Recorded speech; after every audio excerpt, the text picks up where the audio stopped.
കൊൽക്കത്ത ഇന്ന് മികച്ച വിജയം തന്നെയാണ് സ്വന്തമാക്കിയത്. ഡൽഹിയെ പോലെ ഒരു ടീമിനെ ചുരുട്ടിക്കെട്ടി. ഇത്രയും ചെറിയ സ്കോറിൽ ഡൽഹിയെ ഒതുക്കാമെന്ന് ആരും തന്നെ കരുതിയില്ല.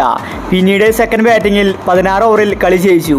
ഇന്ന് കൊൽക്കത്ത ജയിച്ച ശേഷം അവരുടെ കോച്ച് ഗംഭീർ പറഞ്ഞ കാര്യമാണ് നമ്മൾ ഇന്നത്തെ വീഡിയോയിൽ നോക്കുന്നത്. ഇതുപോലത്തെ IPL ന്യൂസിന് വേണ്ടി ഈ ചാനൽ മറക്കാതെ സബ്സ്ക്രൈബ് ചെയ്യൂ. കൊൽക്കത്ത കഴിഞ്ഞ മത്സരത്തിൽ 261 റൺസ് എടുത്തിട്ടും തോറ്റിട്ടുണ്ടായിരുന്നു. എന്നാൽ ഇന്ന് ഡൽഹിക്കെതിരെ മികച്ച വിജയം സ്വന്തമാക്കി. ഇന്ന് കൊൽക്കത്ത കളി ജയിച്ച ശേഷം അവരുടെ കോച്ച് ഗംഭീർ പറഞ്ഞത് ഇങ്ങനെയായിരുന്നു: ഞങ്ങളിപ്പോൾ സന്തോഷത്തിലാണ്. ഞങ്ങൾ പ്ലേ ഓഫിലേക്ക് അടുത്തുകൊണ്ടിരിക്കുകയാണ്. പക്ഷേ ഈ IPL ഞങ്ങൾക്ക് ഒരു ടീമിന് മാത്രമേ പേടിയുള്ളൂ. അത് രാജസ്ഥാൻ റോയൽസ് ആണ്. അവർക്കെതിരെ ഞങ്ങൾ ആദ്യ മാച്ചിൽ തോറ്റിട്ടുണ്ടായിരുന്നു. അവർക്കെതിരെ കളിക്കുമ്പോൾ ഞങ്ങൾക്ക് കളിക്കാൻ സാധിക്കുന്നില്ല. അവരുടെ ക്യാപ്റ്റൻ സഞ്ജു ആണ്. അവർക്കെതിരെ ജയിക്കുന്നത് ചെറിയൊരു കാര്യമല്ല. ഒരുവിധം ടീമുകളെല്ലാം തന്നെ രാജസ്ഥാനെതിരെ തോറ്റിരിക്കുകയാണ്. ഞാൻ ഇവരോട് അത് നേരത്തെ തന്നെ സൂചിപ്പിച്ചതാണ്. രാജസ്ഥാനെതിരെ കളിക്കുമ്പോൾ പേടിക്കണം.